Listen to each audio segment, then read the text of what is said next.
તારે જે કરવું જોઈ જાય પંચાયત નું લેણું બાકી હોય ને વેરો ભરવો એ ભરી જાય. વેરો ભરવો ફરજિયાત શું કામ એમ? માનો કોઈ ખેડૂત પાસે પૈસા નહીં હોય તો એને ભરવો ફરજિયાત શું કામ એમ? વેરો ભરવો એવો કોઈ પરિપત્ર છે સરકારનો?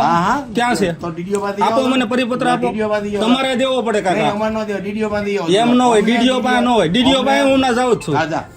જે ગરીબ ખેડૂત છે જેને સરકાર સહાય દે છે એને તમે વેરો હું કામ કરાવીને ભરાવો? ઈ જે હોય કે પંચાયત ને લેણું બાકી હોય ને નો ભરવો પડે.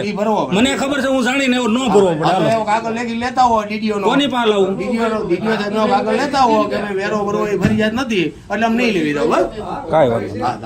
સરપંચ શ્રી દ્વારા જે વિડીયો વાયરલ થયો છે 2 દિવસ પહેલાં અમારા ધ્યાને આવતા અમે તમામ ગ્રામ પંચાયતને એવી સૂચના કરતો લેટર કરી આપેલ છે કે તેઓએ બાકી વેરાના કારણે કોઈ પણ ખેડૂતના સહાયના પેકેજના ફોર્મ અપલોડ કરવાનું ટાળવું નહીં, બધાને લાભ મળી રહે તેવું સુનિશ્ચિત કરવું અને સરપંચશ્રીની વર્તણૂક અંગે જિલ્લા કક્ષાએ અમોએ લેખિતમાં જાણ કરેલ છે.